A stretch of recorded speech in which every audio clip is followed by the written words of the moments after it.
Hello and welcome to Just Bleed Radio. We've had a weekend free of UFC action, but last weekend's UFC 300 has left us with plenty to talk about. And when I say us, I of course mean myself, Dangermouse, and no special, who I shall call Austin because that's his name. We're not joined by Lazybed at the moment, but he might jump in a little bit later. Our editor, Super Dave Fairtex, has left us with a bunch of points to discuss, and he might even be around to join us. So, anyway, that's what we're going to do in this roundtable edition of Just Bleed Radio. The show title to be confirmed later. Don't forget to don't forget to like, subscribe, and ring the bell for notifications. And let's not waste any more time. Let's get into Dave's first point of discussion with Austin. So we'll just skim through this list that Dave has given us. Dustin versus Islam. Your reaction to that fight? Don't get me wrong. I think it's going to be an interesting and fun fight when it does happen. Kind of like the setup to it just seemed kind of like, all right, Armin didn't say yes, so we got to go with Dustin, even though Dustin was previously knocked out by Justin Gaethje. And on top of it, he had defended his spot from a man who was, I think, ranked 12 at the time. Is that correct? Yep. So Yeah. I don't know. I felt like I felt like it could have been.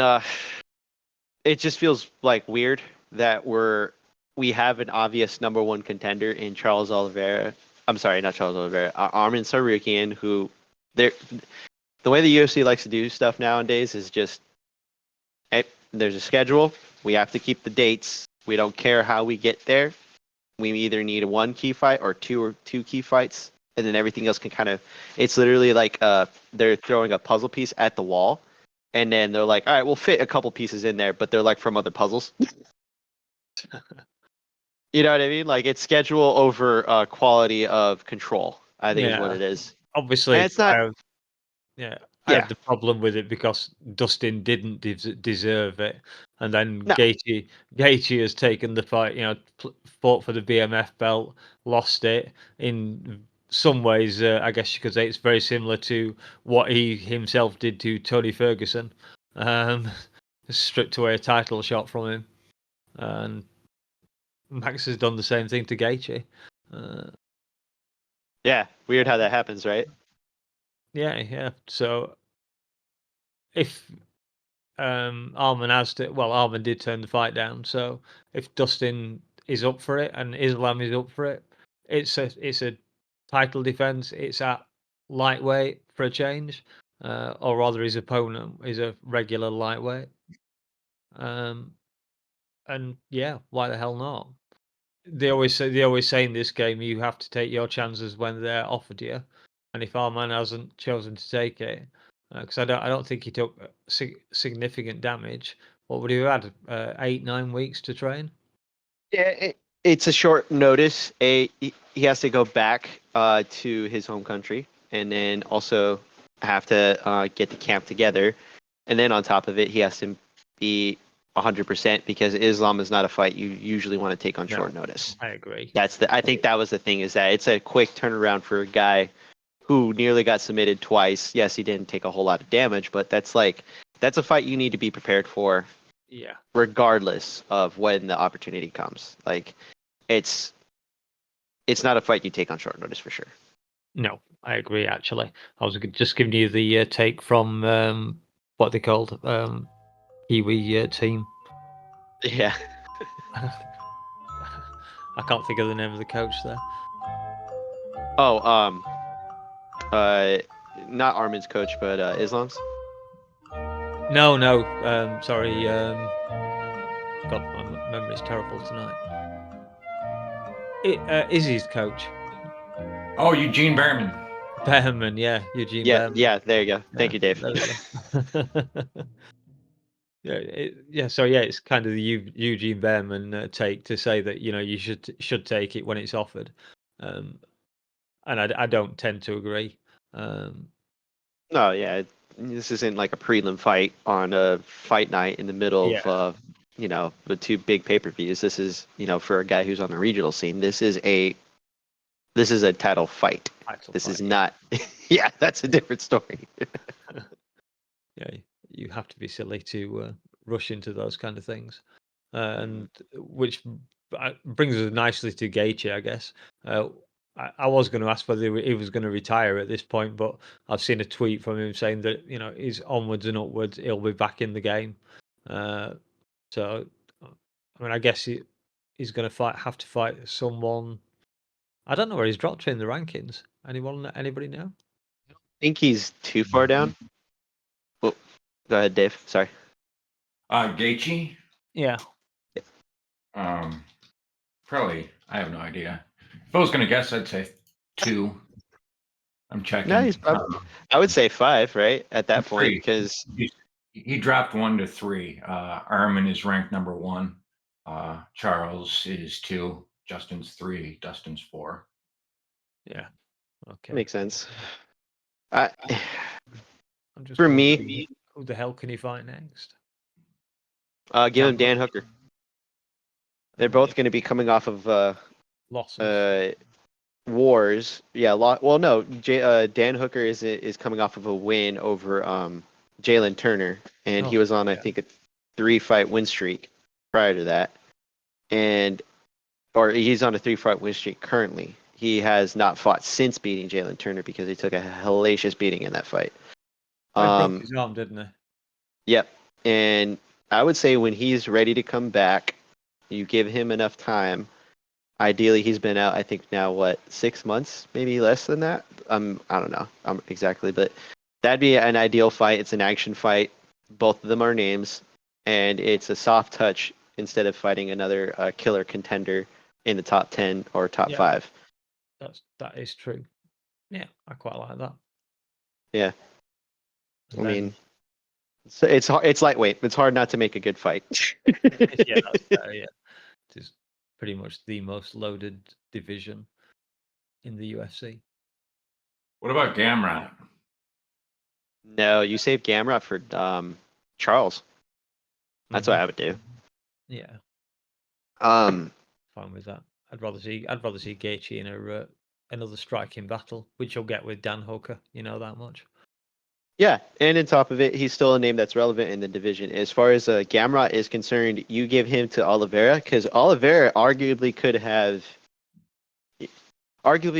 won that fight. Although I did give it to Armin. Looking at where Oliveira is, he wasn't mad that he'd lost the decision. He just kind of seemed like, it is what it is. I lost to the better man tonight. He's still relevant in this division. You give him a top 5 guy so he stays ready. And honestly, that's Gamrot. Gamrot's not going to do a whole lot of damage to him. Plus, it's a wrestler, so he can actually work on that takedown defense, work on the submission game that he has, so he can finish it. Armin's a different story, but Gamrot is that guy that's going to do the same thing, and I think Charles Oliveira can finish him. Seems fair. What about Aljo then? That was one of the other names on Dave's list. He's not ready for a title fight. He's not ready for a title. He looked good, but I mean, give him a dude who's going to grapple with him and see what happens. Somebody who's going to test his grappling at that weight class, because I don't know about you guys, but Cater is not a wrestler. No, definitely not. So, what about Ortega or Evloev? I think a combination of the two. Honestly, you could probably do. Arnold Allen. I was gonna say Arnold. I kind of want to keep him from losing to somebody that's pretty much of that same situation. He lost to a better grappler in Movsar Evloev. He lost to a better stand-up guy in Max Holloway. Arnold needs to take a step back and fight someone lower in the rankings. Honestly, if it's me putting a fight together, why not just have him fight Movsar? I mean, the whole division is weird right now because Ilya wants to act like he's the dog. He's the guy. He's the man of the moment of that, and he's right. He's the man that gets to decide how he fights, but not who he fights. Nope. I want to say Brian Ortega is not worthy of a title fight. So I mean, honestly, you can't go wrong with either giving Aljamain Movsar or Brian Ortega. I would say your number one contender currently is Max Holloway. right? So giving Aljamain another guy in the top 5 probably helps him, or just outside of it with Emmett or Allen. But Aljamain's not going to go backwards. So I would say you'd give him Mozar. Mozar's probably going to put a beating on him, and it's going to be an interesting fight regardless. I would prefer him fight Brian Ortega, just because then once he beats Brian Ortega, then we don't have to worry about him getting another title shot. Austin with more hate on Brian Ortega. I do. I hate Brian Ortega. We all have our targets. Mm-hmm. What do you think? Yeah, it's difficult to argue with what you've said there, to be honest. I guess Emmett is the slightly more potentially exciting fight, but I can't remember how great Josh Emmett's wrestling is. We know he doesn't like to. You what? Sorry. He doesn't like to. No. He's the anti. Oh God. He's like Dan Henderson and Justin Gaethje. Yeah. Because they had wrestling backgrounds, they only used it when they had to. Dan Henderson actually used it a lot more, and when Josh Emmett came back after having that metal plate put in his head, after the Jeremy Stevens fight, he basically kind of had to reprogram his fighting to get into wrestling, and then he went back to striking. He's a guy that's not going to try to wrestle very, very much. He likes to just stand and bake for some reason now. I mean, he got the knockout, so I can understand why, I guess. Yeah. They always fall in love with the hands after they start leveling people. Yep. Pretty standard. Yeah. I guess I could see maybe Allen against Aljamain for the Manchester card, depending on how much Dana wants to put on that card. Obviously, we're hoping we'll have Tom Aspinall and, of course, Leon Edwards. Yeah, that's fair. So that's probably loading it a bit too much. I don't know. Would that make a feature event? I don't know. They might just put it on a fight night just because. But I mean, yeah, that's the other option. Fight night. Yeah, you know how the UFC, like, they'll only load up 1 or 2 events a year, and then the rest of them they're like, all right, one quality main event, a couple of decent ranked fights inside the main card. Features usually a fun or a random fight that that they want to promote one guy specifically, but it just depends. Well, the UK card comes preloaded almost, doesn't it? 2 champions presumably on it. Paddy Pimblett, which for whether you like him or not, is popular with the Liverpool fans. Yeah, smart booking. It's smart booking. There's always Molly Meatball hanging around for the prelims or whatever. So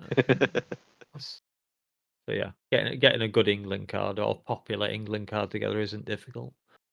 No.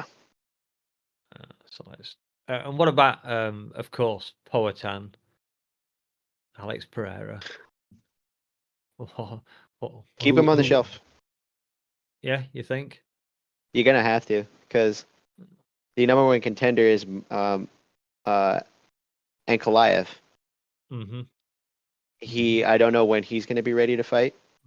He's that guy that you need to kind of make sure like you have a proper camp in. And I know he's trying to fight at 301. He's not going to.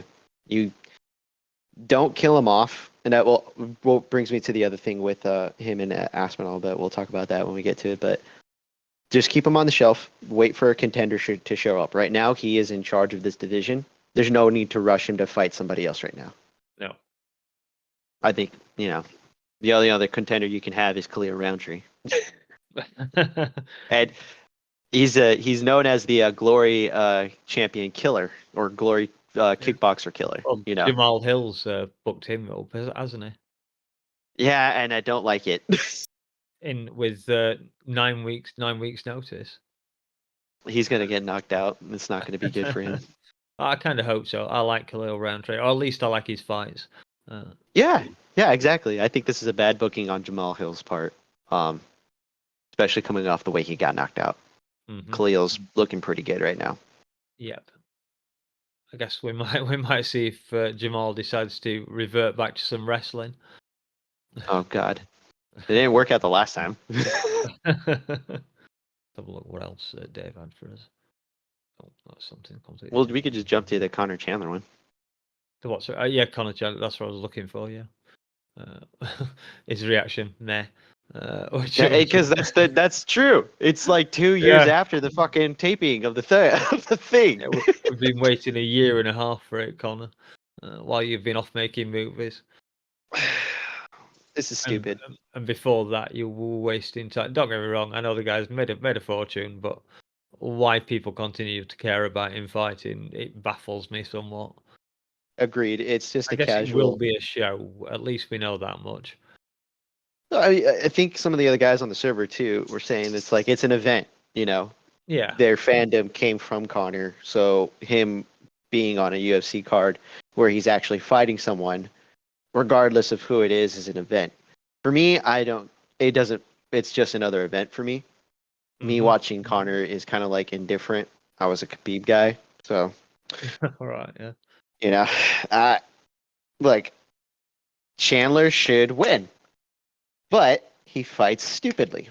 Yeah, very true. So he likes to put on a show, and so does Connor. If he leaves his chin open, we know that Connor can hit. Yes. What's the sad thing too is that they made Chandler sit out, and for some reason I get it. He probably got paid to be on the Ultimate Fighter, right?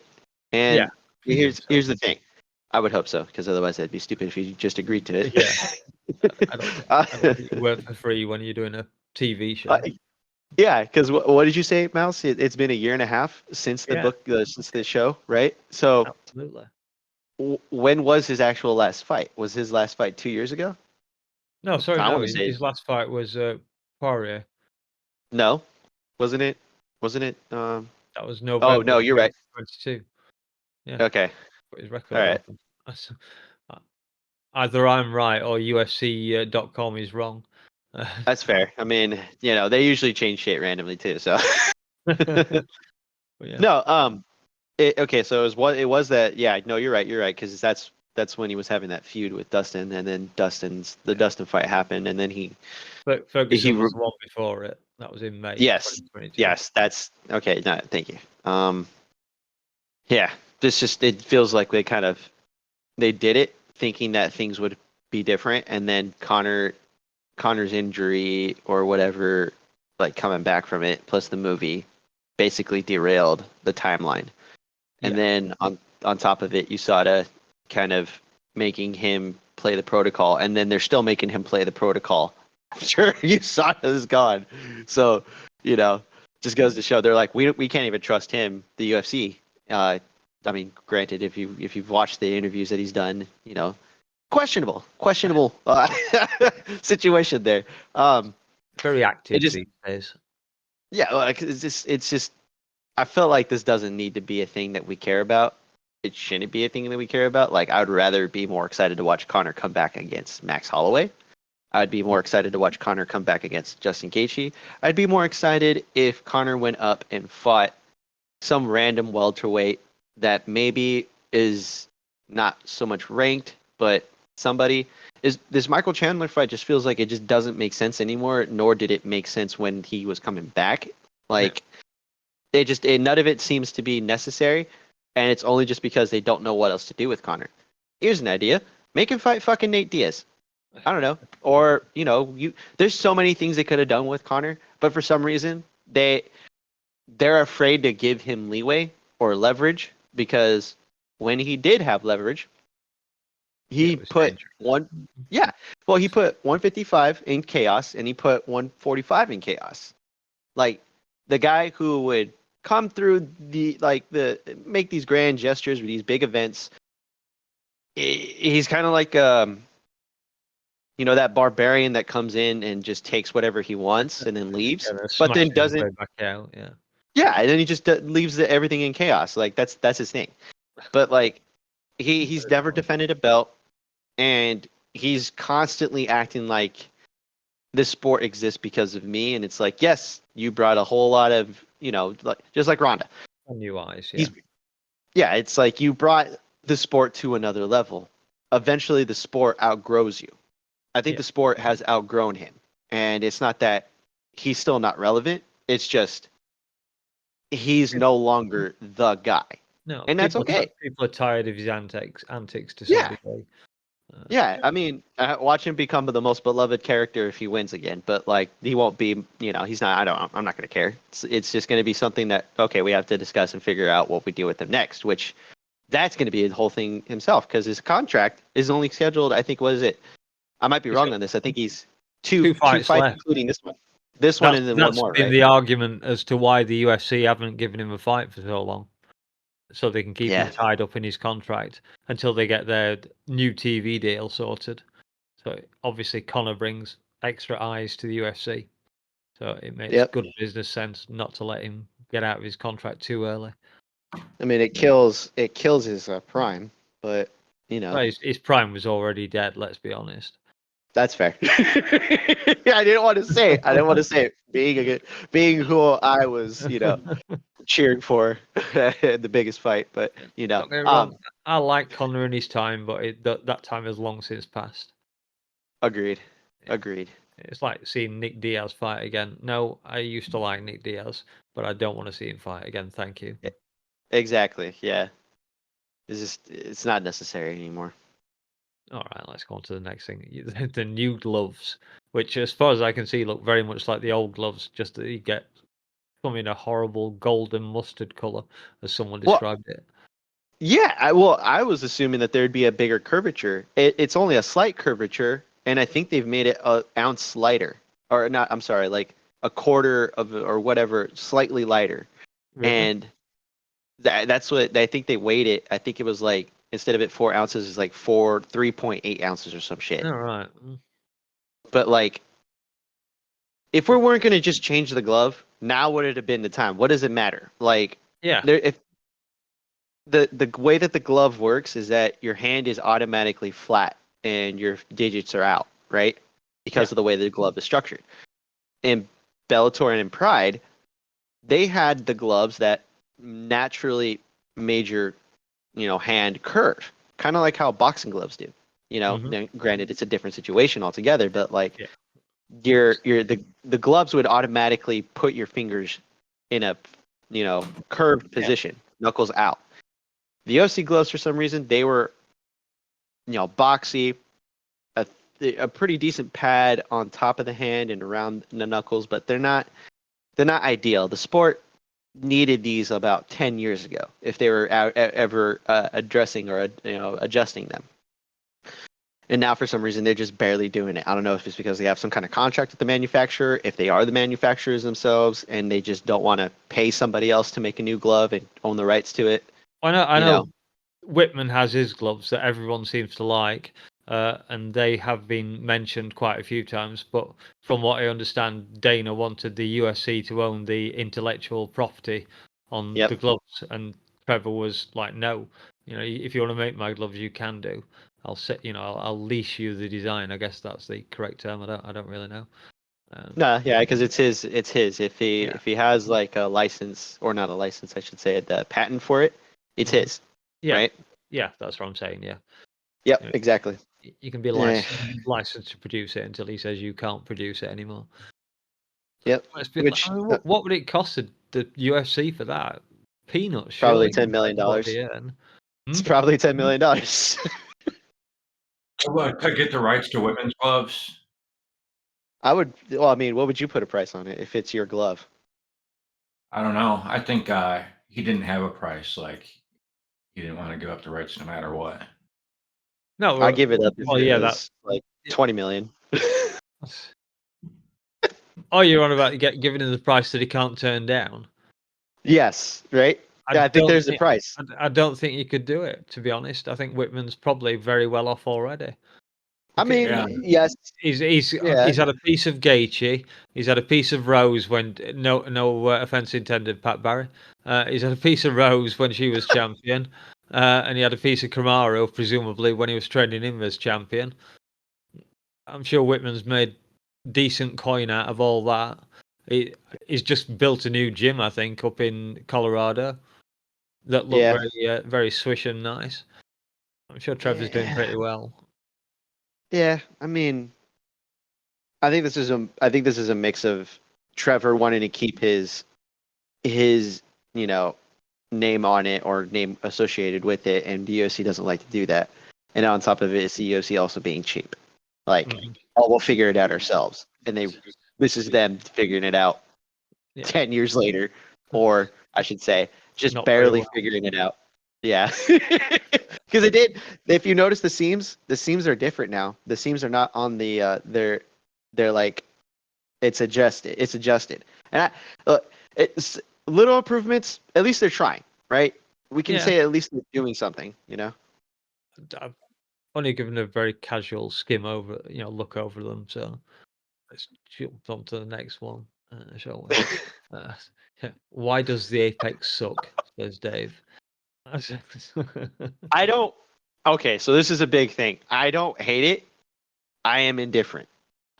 It's a fight card. I watch the fights. I would prefer there be a large crowd, but I like the Apex because it's where you could just throw fights on the weekend and I can watch it on a Sunday morning or, later, Sunday afternoon when I don't have a whole lot to do.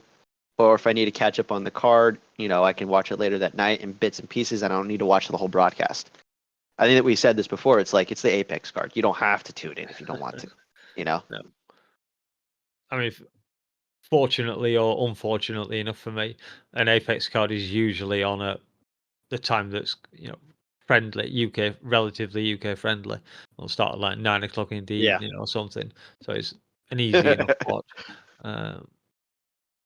So yeah, there are moments I love it. When you can hear the smack of fist on flesh or shins slapping into someone's ribs, all that good stuff that we've watched the UFC for. Then it can be amazing. And I know this wasn't a UFC. Obviously, it wasn't an Apex card, but Max versus Qatar. That was just a fight card with no audience, wasn't it? Yeah, it was in the Apex. And but obviously you had that moment between Max and DC, the best boxer in the UFC. That crazy moment as he's slipping punches while chatting with the commentary team.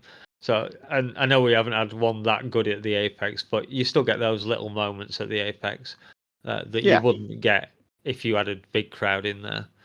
So I can see why it's really good at times, but yeah, an audience does add an atmosphere sometimes to a card, especially if they're people you don't know, perhaps that you've no real reason to be overly enthusiastic about. So yeah, there. Yeah, so yeah, it says it for me. Like I said, for me, time good. Cards can be okay as long as you don't have two fat guys at the Apex, as they always say. They're getting a bit tiresome. They love doing that too. Say again, Austin. They love doing that too. Just some sloppy heavyweights. Yeah. It's the peak of masculinity, the full heavyweight. There it is. Which is not true unless you're Tom Aspinall or various other people. Cyril Gam, who also finds himself in a bit of trouble at the moment, doesn't he? There's no one for him to go to. Well, he's denied everybody else. Yeah, well, they're all booked up now. I was chatting with somebody on a different Discord about it. Alexander Romanov. I hate it. I don't know. Oh, King Kong. I recognize the name now. It lost to Volkov. Not a great shame. Lost to Tybura. He's not exactly a super threat, is he? He's lost his last three. Didn't he come back on and win? Romanov? Sure. Yes. I don't know. Oh, hang on a second. Is that? Am I mixing up the? Sorry, yes. Sorry, he did. He beat Ivanov. My apologies. They look very similar. Well, they're both bald-headed Russians. That's right. Yeah.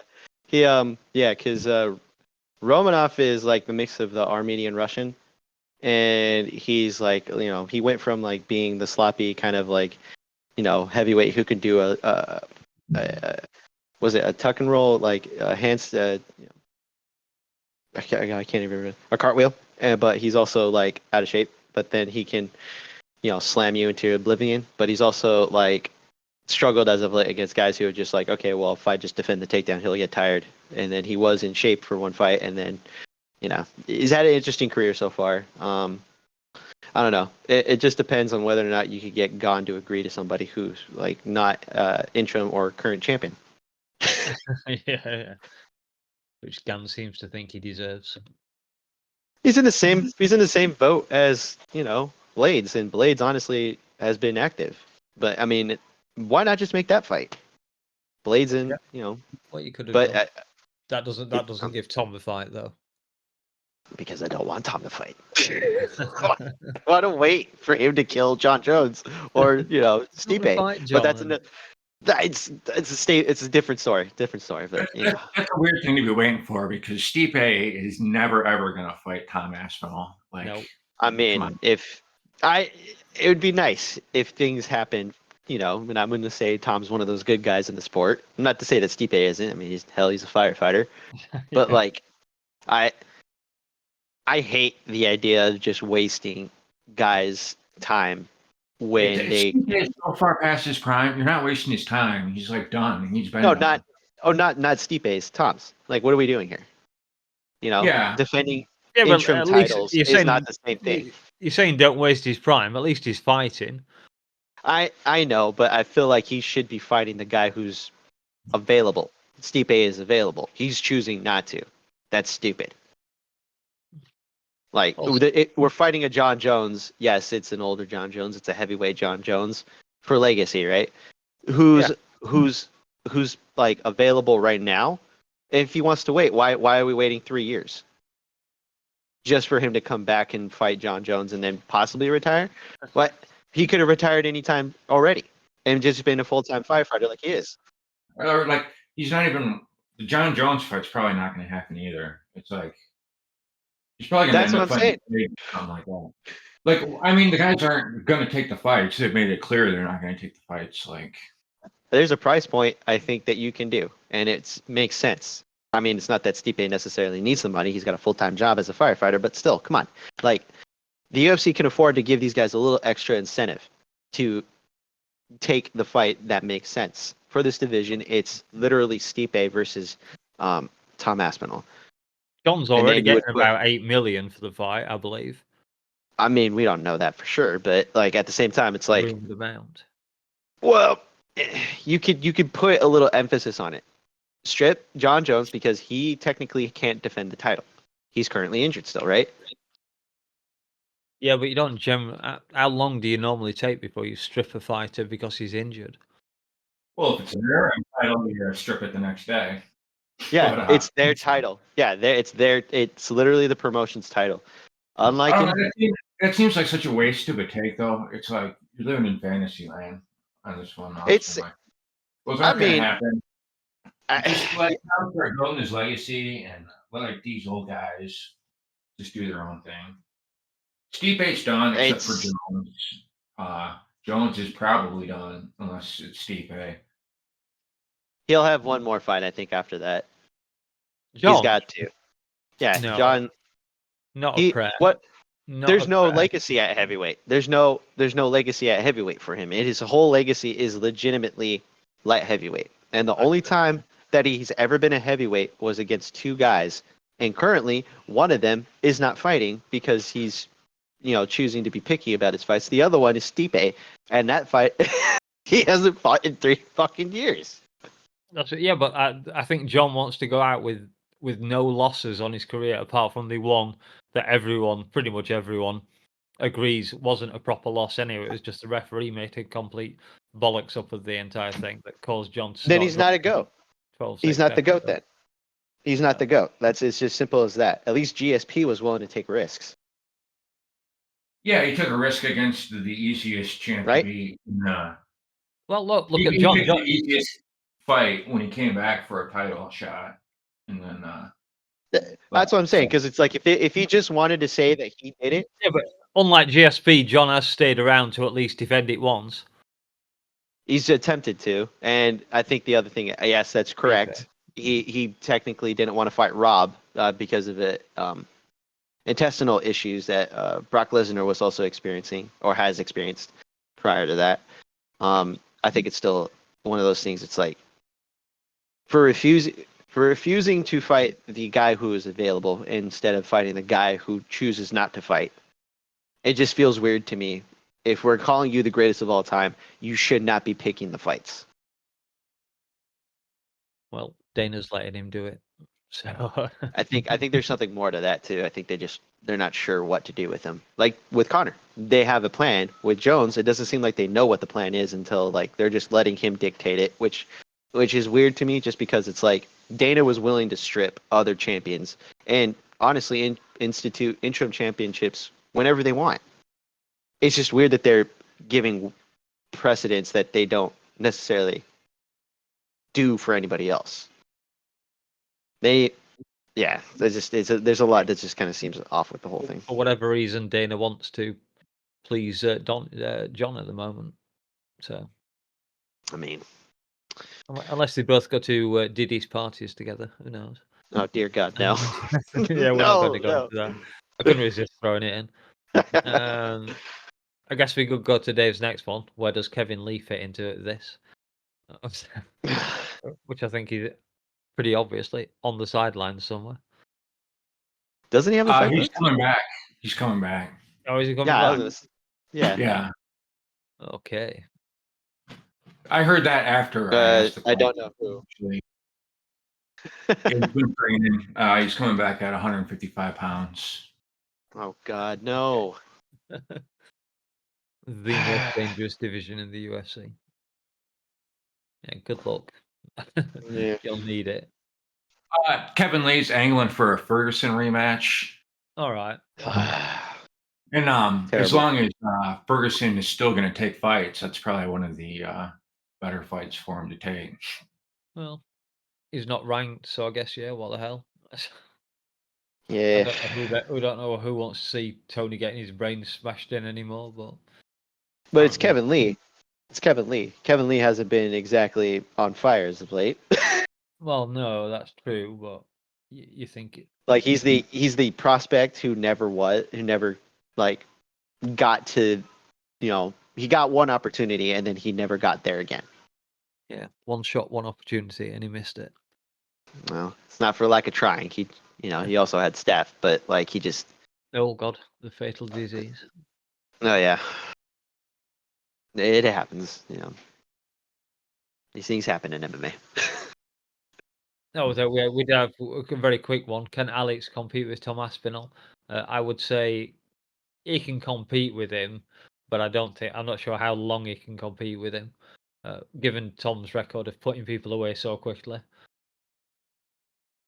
I don't think Alex's reputation as a striker would stop Tom going in and trying to do the job quickly like he always does. And if it does drag on a little bit, as long as you don't get knocked out, then once it hits the floor, then sorry Alex, it's definitely all over here at that point. Well, because Tom's what BJJ is he's like 6'4", right? Naturally, he walks around at like 250, 260. I've heard about 240ish. I thought, but sorry, Tom. Did you say? Yeah. Yeah, Tom. Yeah, Tom came in overweight. I think a little heavier than he had done last time, and he was about 255, I think. So yeah, 245, 250, I think. Yeah. So Tom basically, he's got a chin. He doesn't have to. He's not going to test it. He's going to try to see what he could get away with on the feet. And the minute he thinks that he has an opportunity to finish the fight, he'll take it. He doesn't like to waste time. No. Which I like. I don't know. You guys maybe see it differently than I do. It's going to be like he's going to test the feet, see what his range is, what his his openings are, and he's either going to stick with the stand-up. The minute it doesn't like work immediately, he's going to do or he's having trouble. He's going to do what he did to Andre Arlovski and just blast double his ass, and then just look for the submission because he's Frank Mir's son.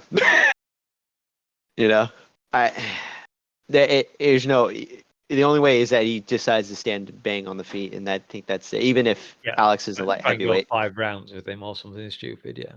Yeah, even if Alex is a light heavyweight, right? He still has the ability to put people out, even at heavyweight. Yeah. I wouldn't risk it. Imagine so. Yeah, unnecessary. That's why I don't want this fight to happen. No, there is no reason why it should happen. And Dana didn't like the idea. That was thrown around, wasn't it? Alex versus Cyril Gane, which would make a more entertaining fight for him at heavyweight, I would say. But we know Gane wouldn't accept it unless there was a big pay packet involved. No, yeah, I think he would. He tends to like to fight smaller guys and act like a bully. Also, he would like to fight a former champion, especially if it's because Gane, I think, would take it short notice if it meant that fight gives him a title fight. Yeah, exactly. It would have to heavyweight come with that attached. But yeah, can you just throw in Alex in as an unranked heavyweight against the number 2 ranked heavyweight? We were trying to just match him up with Tom Aspinall, I think. Yeah. Yeah, might have done that at light heavyweight when he fought Jan. Like his first fight at light heavyweight was Jan. I don't know what he was ranked, but he was definitely top 5. It's also a former champion, right? An interim champion in a former interim champion in Cyril Gane. So it'd be a stand-up fight primarily, I imagine. So it'd be interesting. I'd be willing to see that instead of him fighting Tom first, because also I just don't want him to fight heavyweight. Like, he's at light heavyweight. Defend the belt first. You got time. It's not like you're 40. You're like 36. You know. Who's he going to defend against? It's got to be Ankalaev or Khalil. Yeah. Well, Khalil's like not even close to deserving a title shot, except for the story. He's the only one on a win streak, Dave. The only one on a win streak other than Ankalaev. Come on. Isn't Ankalaev out for some reason? Right no, he just beat Johnny Walker, and Johnny Walker was the only other guy on a win streak. Yeah. And they just fought twice.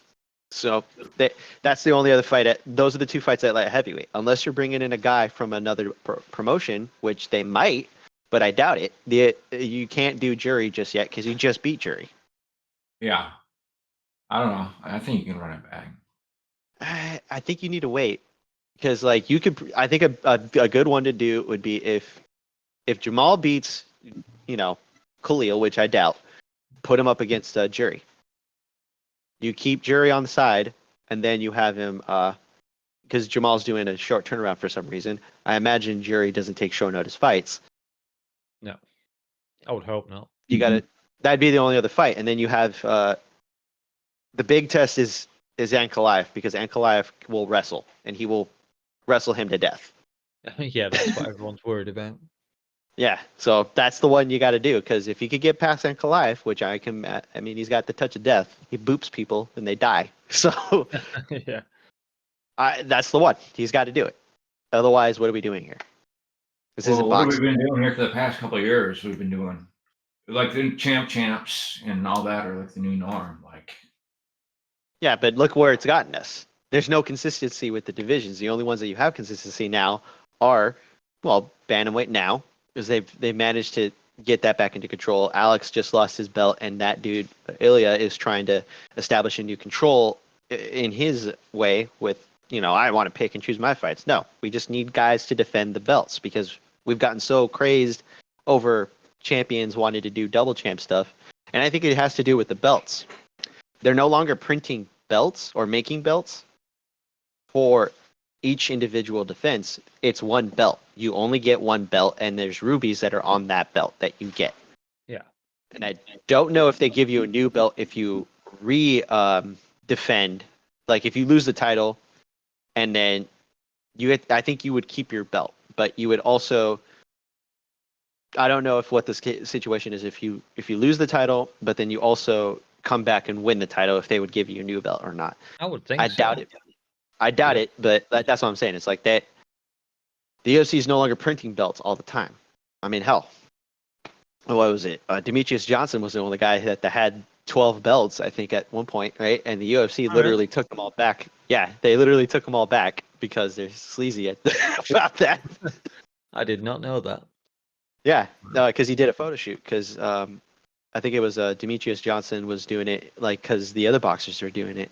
So he just kind of had all of his belts out, and then I think he went to do the photo shoot, and the UFC just he's like, oh, this is a lot for me to take. Can I just leave him here with you guys? And the UFC just never gave him back, which is kind of fucked up.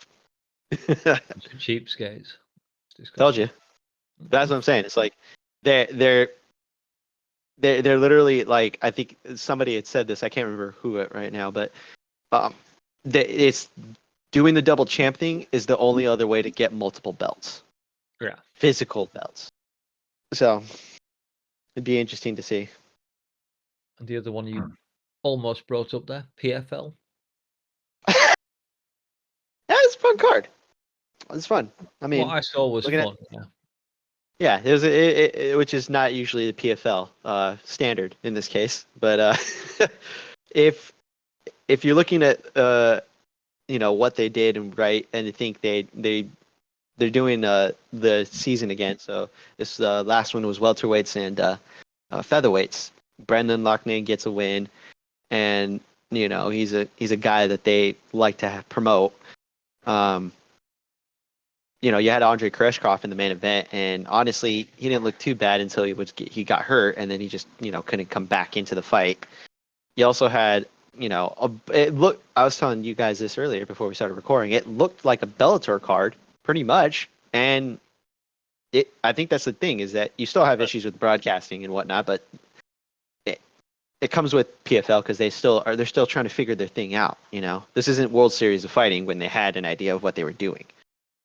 This is they're obviously still smoothing things out. I don't know. It's the same as the UFC. Like, I don't really get this criticism because they just don't have advertisers during the main card, so they don't have nothing to play. But I mean, they have to cut to some type of footage while ESPN is at commercial break. And if they don't have advertisers for the ESPN Plus app, then they're just showing like nothing instead of giving us like a standby. I think they could cut to a couple of the ringside commentators, surely.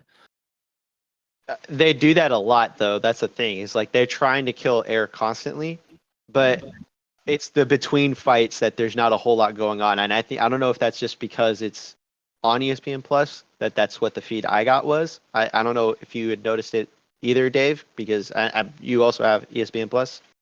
Well, on ESPN, they have to have commercials every so often. And so, while those breaks are on ESPN, like, you could actually hear the announcer trying to hype the crowd up, and they're giving T-shirts away, and they'll have a hot mic sometimes, commentators.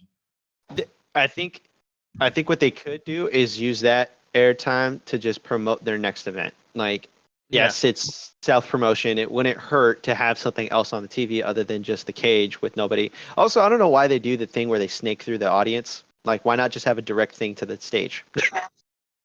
Yeah. That's confusing as hell to me, because I think 3 or 4 fighters also get lost every single card, and then they have to redirect them. I've never noticed. Yeah. Yeah, I mean they've sucked forever. I don't think they're gonna change anytime soon. Like, even after a KO finish, it'll be like 10 minutes before they read the results and shit. Like, with the way they do things, it's just kind of fucked up. No, I think it's. I don't think they have a production team. I think they just have a team that just is a camera crew, and that's it.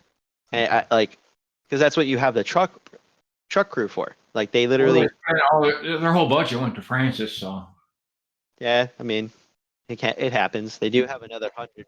They do have another 100 million that they're sitting on, though. So I don't know. They need to get some of that Saudi money. That's what they need. I mean, they have a connection. I mean, it doesn't hurt to have additional money, especially in this sport.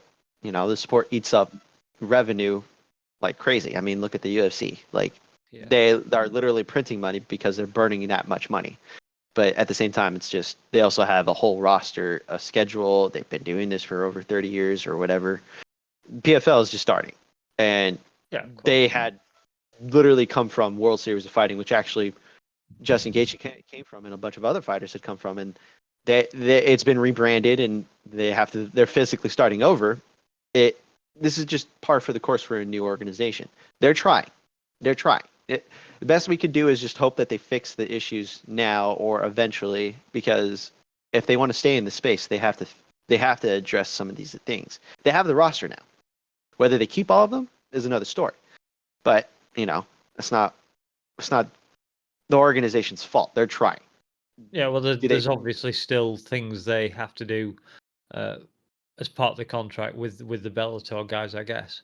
They haven't. Yeah, they won't pay Mousasi. They won't give him a fight. Well, I mean, it's Mousasi, so he's good, but he's full of himself sometimes. He's just rightly so, but Jack Slack's favorite. Yeah. He loves to hate on him. He does. Yeah, like I said, I only saw the prelims. I think I saw the first couple of fights and then fell asleep because they were on ridiculously at late hours in the morning. And like you said, there was no fight going on. It was just them droning away. Yeah, I mean, guys like Brendan Ward got finished. Like he was on the card. Adam Borks was there with Enrique Barzola, Brett Johns. They had was it Don Madge was on there, which was interesting. Bubba Jenkins, Kai Kamaka, Gotti Amachi versus Naaman Gracie, which was a rematch. Kamaka. I think that's about where I fell asleep. I think after that fight. Yeah, and Logan Storley got killed, which was fun. Like he got clipped and just dead. I know there's a lot of hate for him. So I know. I mean, he did steal MVP's win, but that's neither here nor there. No, I was gonna say it was a fun night for PFL. That's all. Yeah, it was mostly, I think, a good night for the prospects. Like the guy that Koreshkov is like a legit talent, and yes, the guy that beat him's new undefeated kind of prospect guy, and then the guy that knocked out Logan Storley.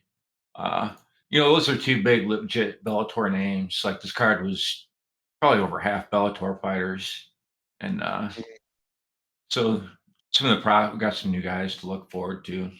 But yeah, that guy who opened up the card too with that knockout too, like 5 guys that were undefeated, going into the card stayed undefeated. Yeah. WBN versus Thad. Is it Jean or Jean? Yes. Probably Jean. Thad. However you said it the first time. Yeah. I asked for that one clipping, didn't I? So. Mm-hmm. And then just Haney and Garcia, huh? Yeah, that's it. Which shouldn't take long. I did not watch the fight. I watched the highlights of it, but according to the scoring, it seemed that in like the knockdowns pretty much gave Garcia the fight on 2 of the judges' scorecards, and one judge had it a draw, 12-12, and the other one was, I think, 110, 114. The other one was 109, 115, which seems a bit much, but judging from the highlights, again, I didn't watch the whole fight. It looked like Garcia just showed up, which was insane considering all the social media buzz that was going around this fight. Missing weight, acting crazy at the press conferences. My God, I mean, if it was a ruse, holy shit, he pulled it off. And if not, I think he's still crazy as shit. Let's put this to bed right here. Like, it absolutely was a ruse. Like, I mean, after the weigh-ins, he drank alcohol, but then it turned out it was fake alcohol, it wasn't even alcohol. And so that says right there that it's obviously a ruse because he's pretending to drink alcohol, but it's not. Like, that just confirms it right there that he's faking it. Like that's like MMA's level of cringe, though. No. Yeah, I don't know. I mean, I think he's an idiot. He's crazy, but it worked. Whatever he did worked. I mean, it got people interested in the fight. You watched it. What did you like? Well, did it look? Was the scorecards reflective of the fight? No, not really. Most of the scorecards I see looked too heavy towards Garcia. I thought Haney won most of the fight with good jabs to the body and good jabs overall. Couple good shots that really cracked Garcia. The only real rounds that I gave Garcia was the rounds with the knockdowns and the one that he had the point taken, and then round 1 I gave him, and then there was another round later in the fight where he got like a really good left hook and almost knocked him down. He like fell back and stuttered, but he regained his footing. So I think at most I gave him 5 rounds, like at most. And so like Luke was saying during his watch along, like, obviously it looks like Garcia won this, but don't be shocked if there's like Haney on the scorecards, because Haney won large portions of that fight. And I mean, I think he almost obviously took the rounds without the knockdowns or like the really big cracks from Garcia, because outside of the knockdowns and all that, like Garcia would have moments of activity or flurry for like 10 seconds. And then he would take like the rest of like Haney was clinching him a lot to like survive and kind of, do the boxing clinching thing. But then Haney would jab and he would work and stuff. And, it almost, it's not really the same, but I would almost say it's like Chito Vera. But obviously Garcia has much better defense than Chito Vera. But he wouldn't win like large portions of the round, but then he'd have like these moments that would like obviously steal it. So that's kind of what I saw. I mean, I think most people that watch the fight think that the scorecard should have been closer than that. The right guy did win, but like I'm surprised that there wasn't any draw. Like a lot of like I think the commentator on TV had it like 112, 112. Yeah, there was one draw on the scorecards. I might have had it a draw or a 1 point win for Garcia, because I mean that point taken really hurt him. And then I thought, I'm not sure how boxing knockdowns work, but like it looked like Haney got knocked down a bunch of times in that round where Garcia got the point taken and they only counted 1. I read some people said that he got 4 knockdowns. Like I don't know the rules. I doubt that those would all be counted knockdowns, but I don't know where I'm going with that. No, because that's a good point. Because like the dictation of a knockdown, whether or not it's acknowledged by the judge, I think is what they score it on too. Or not the ref. That's in there. And the ref took the point. It was really confusing because we didn't get an answer for it. It was really quick too. Like there was no warning or anything. He just like. We thought he was loading it. I mean, at the time, it looked like he was stacking the deck against Garcia, but it ended up not being that way. But from a casual observer, that's sure what it seemed like at first. Lenient, it would be, I think, a word too for Haney. Lenient towards Haney, a little strict towards Garcia, maybe. But Garcia still won the fight regardless of it, and I think the knockdowns are pretty much the reason why. Otherwise, this is probably a decision win for Haney. Not a lopsided decision, but if I looked at the fight, it looked like he just showed up and basically punked him. Like big brothered him, and this is their 7th fight, correct? Because they had fought 6 times on as amateurs, and this is their first time fighting as pros, and they had been. I don't think either of them were previous fought at this weight previously, right? I think, well, no, I take that back because Garcia had fought Tank, I think, at 140. Am I not mistaken? I know they fought. I can't remember the weight, but I know Tank and him fought at higher than 135. I can't remember if it was 140 or not, but Garcia's a big kid. Probably 140, not the weight class for him if he's having an issue. And yes, it is 3 pounds. It's still a lot, but whether or not he mismanaged it and allowed himself to not be drained for the fight, that also does mean something. And then he just looked physically bigger and it looked like he was kind of like bullying him with the power that he had. And I think that was going into it, and Haney wasn't prepared for it. I think Haney was prepared for a guy who was going to be sloppy, gassed, and just not going to have any power that was going to affect him. And Haney was sadly mistaken. And I think that's.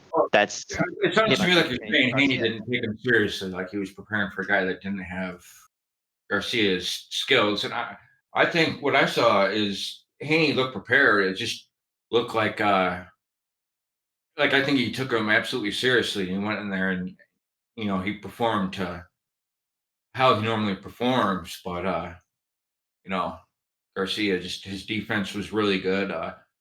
Like he was really powerful himself and cracked Garcia's solid a couple times, but Garcia's movement was really good. And I don't know, he just doing that shoulder roll thing where it made it like hard to hit him, but then Haney was like pounding on his body while he was doing that, landing some really good shots. Like it was an interesting fight. Like, yeah, if you only saw the highlights, you probably didn't see any of him getting tied up on the shoulder roll and getting like punched in the body like 6 times. And No, that happened like It showed several times. The one that the zone showed, it showed a couple of points where Haney was landing jabs and landing to the body. He wasn't throwing nearly as much hooks in the highlights as I would like, but in that case, like it seems like Haney, from what you're saying, did kind of show a decent amount of offense to the body. I don't know if it was enough. Well, this was like there was so much time in the clinch, and like Garcia would kind of turn. He'd almost get like almost like a single collar tie, or like his hand almost like an overhook over his back, and turn away. And like while they were in the clinch, like Haney would just like unload, well, almost like how Usman was unloading body shots of Woodley from the clinch. Oh yeah, okay. He did that about like 10 times throughout the night in the clinch. Like, yeah, I guess it was hard for there to be a lot of activity with the so much clinching. I think Haney's best shot of the night was a good lead hook, and like Garcia like shook it off and he made like a stink face. Might have been one of the highlights. Like it definitely buzzed him, but yeah, it landed pretty clean. If that's the one I'm thinking of, like it was, they were both in the center and he just landed it flush on him, and like did the like no, it didn't hurt me kind of thing. But it's like you only do that if it lands. Yeah, I pretty much just watched the highlights and only really took notice of the knockdowns kind of things. Left hook Larry again. Yeah, it was a good night for left hook Larry. Like most of Garcia's knockdowns came from the left hook, if I remember right. Yes. Yeah, they all came from left hook. Yeah. I noticed the commentator, or like not the social media boxing aficionados, were really getting on him for doing that, like shoulder roll, saying he was like taking away his left hook, which is his best weapon or something. But I'm not too up on that. But it was an interesting take. Didn't seem to hurt him. No, it didn't hurt him. There was like so many extended periods of the fight where he was almost not really taking the round off, but like his left hook only worked for like really short bursts, but he was probably only trying. It goes back to what I was saying, how he only, it was like the Cheeto Vera school of offense where he land back and win a little spurt, but then the rest of the round. The other thing I'll add to this real quick is that it seems as though Garcia kind of like if he did pull the ruse, I don't know if this is the situation where it's a one and done, and then he just kind of he does his own thing after this to not benefit him. Like if he's going to take another fight with Tank Davis, or move up to a weight class and get killed by another, like a Fondora is what he was saying, I think. I hope. Honestly, this seems like it was a fun fight from the highlights. I'll have to go back and rewatch it, but like, I don't know if these guys need to go fight anybody else. So why can't they do a rematch? Right? Well, maybe he doesn't want to play though. Like maybe he doesn't. Like K-Stacks made a good argument for like sometimes fighters give up titles and stuff, and like maybe the direction he wants to go. Like he didn't want that particular weight class title. Or that I mean, there's so many different titles and organizations and stuff. Like, he is the guy with the boxing knowledge, so I'd trust his opinion on that one. Yeah. Well, I think there's only really one event to maybe run over. Luke Rockhold fighting. Oh, what was the guy's name? Joe Schilling. Yeah, that's the guy. Schilling at Karate Combat inside the pit, I believe they call it. Yeah. Yeah, that was kind of fun. I was gonna see if I could sort it out on the night, and then I ended up catching it this afternoon. Some UFC, some YouTube channel ran it, so I watched along with that guy. I kind of like Karate Combat. It's entertaining in its way. It was funny watching Rockhold going for the takedowns a little bit more than the other guy. I don't think he was particularly known for that in the UFC. Kind of fun. The weird rules, getting used to those. I only found out that they couldn't use elbows when I watched it today, so that made sense, I guess. But and yeah, Rockhold holding up for 3 rounds. I think he won virtually every round. That's what the commentary team seem to think, and they know more about the scoring than I do. So yeah, fun little fight. And then he finished it with, I think it was it a straight right or a right hook? Finished. I think it was a right hook. He finished it with it. And dropped Schilling, and that was it. Kind of a fun little fight. Did either of you guys see it? I saw partial of the highlight, but like I did not see the fight or the event. No. Yeah, I didn't see it till it was afterwards. Like it actually was on YouTube. Karate Combat put it on YouTube, Yeah, but I know I found as that soon out. as I found out, I put it on, and like the fight had already ended. So I was like, All right. Did they do any of the? Did you see any other fights besides that one? No, that's the only one I saw. Yeah, because they were talking about doing karate versus Muay Thai too, where like the Muay Thai guys would get to wear their short Muay Thai shorts in Karate Combat versus like the gi. But Yeah. I don't know if they started it at that card or if they're going to do it in the future. No idea. Yeah. It's entertaining enough when I can catch it. Yeah. If I'm one, I would consider doing that as a bit. Mm-hmm. Right? Like just bring your strikers that they have over there. Why not? Yeah. You're gonna need all the help you can get just to stay afloat. Yeah. That's everything Dave wants to Good for talk about, Rockhold, I think. We'll go on, Austin. No, I was gonna say good for Rockhold. I mean, considering, Yeah.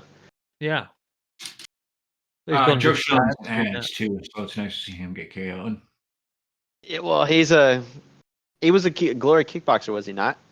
Yeah. Before that, and then he was in Bellator for a minute, not known for being very good, but like he he had moments, and then like he sucks in MMA.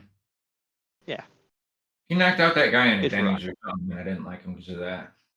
Yeah, the way it happened, the things that we're going through that too is just. I mean, you're a fighter, you know better, But it's just just fighter, just standard fighter being a fighter, shits and giggles and whatnot. I don't think there was anything else, was there?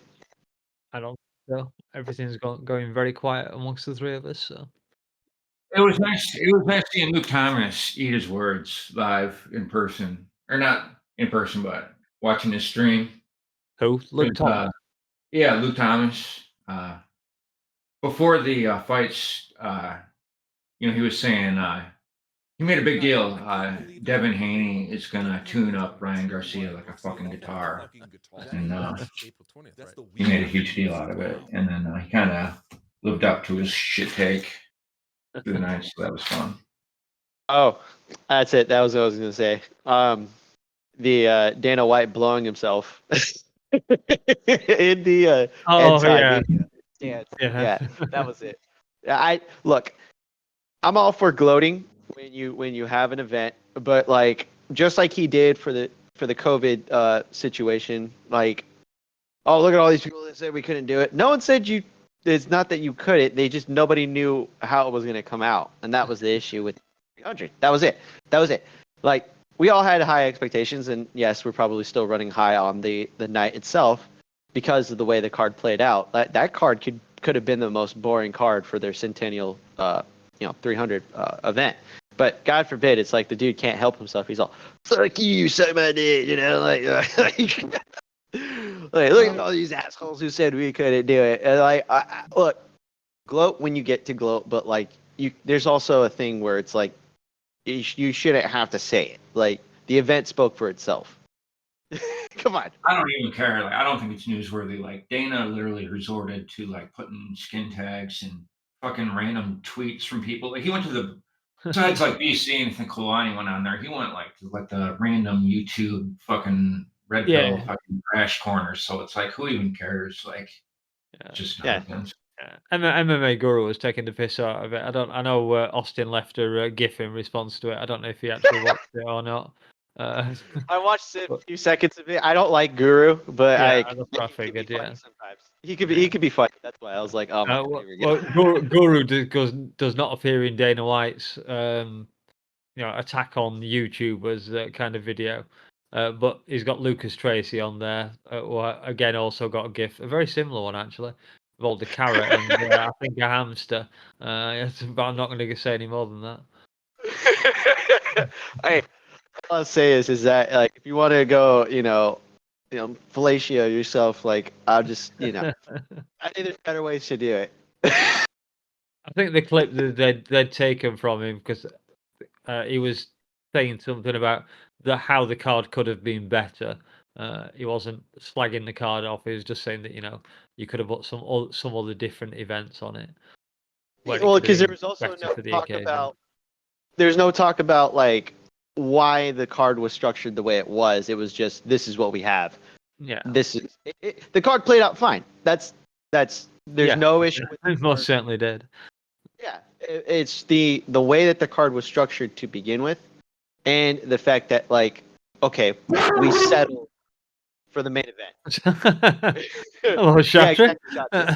Yeah, he settled for it. We settled for the main event, but the card wasn't sold on the main event. It was Dana selling it as like, oh, we're gonna get something big and crazy. It's like we already have a decent card.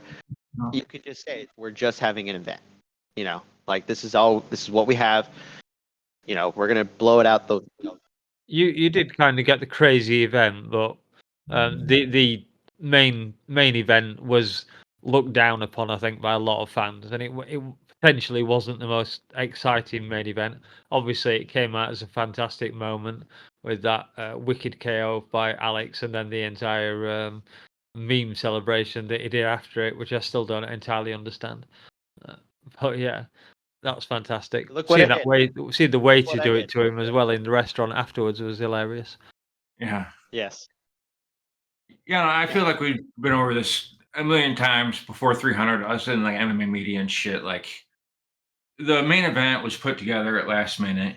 Like Jamal Hill didn't even sign until like the day before it was announced or some shit. It was the last of a line of fights that they were thinking about that they wanted to headline. On paper, it was overwhelming as a tricentennial fight. In the end, it delivered. But, I mean, I think we've all been saying, or most people have been saying that for like over a month or since the event. So it's just, kicking a dead horse at this point. Absolutely. Yeah. That was done. What's that? Yeah. Said, is that all done? Has anybody got anything else to say? Nah, I don't think we're good. To bring up? Is there Oh, next week is the shitty card. Yeah. Back to the Apex. It's two UFC bantamweights at the Apex. No, isn't it featherweights? No, flyweight. I think they're flyweights. Flyweights. Yeah. It's Alex Perez and oh my God, who was the Mateus Nicolau? Jesus Christ. And Anthony Budget Anthony Smith is fighting. Oh, is he? Yeah. Not Anthony Smith. Budget Anthony Smith. Yeah, I know what you mean. Anthony Smith without the tattoos. Yeah. And Lipsky. Yeah, Russian Anthony Smith. Yeah, that's the one. Yeah. Oh well, if he's fighting, that'll be entertaining. Maybe. Who knows? Oh, Tim Means versus Euros Medic could be fun. But oh yeah, I saw that Dirty Bird was on. Yeah, Dirty Bird's usually cool to fight or cool fight to watch. Ronnie Yaya is still in the UFC somehow, and he's fighting our Lord and Savior Jesus Christ by the looks of it. Victor Henry. All right. Yes. He looks like Jesus. Like a tiny little Jesus. Like the hair usually kind of like it's interesting. Either the hair is a tool like Samson. If they cut it, they lose, or they keep the hair and it just doesn't help them, like Klingwita. Oh, this is the guy that faked the groin strike. Yeah. Of course, Jesus would do that. It was a grazing blow. Yeah. So a shit card. I'll watch it. Because we're degenerates. Yeah. Anything for a dirty bird.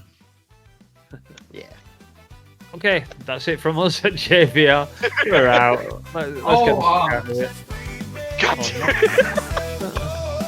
For the show, the roundtable. Yeah, let's call it a roundtable. Yeah.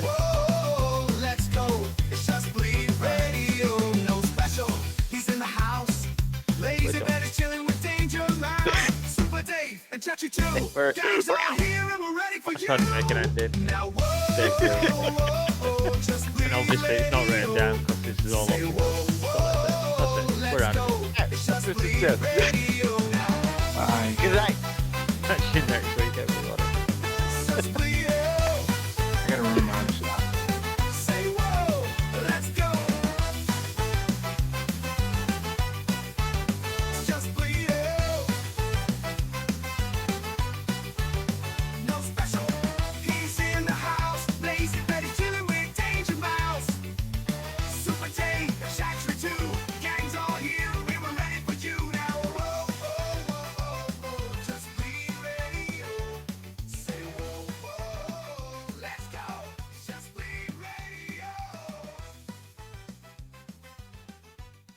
Fuck you, Craig. Fuck you, Craig. Fuck you.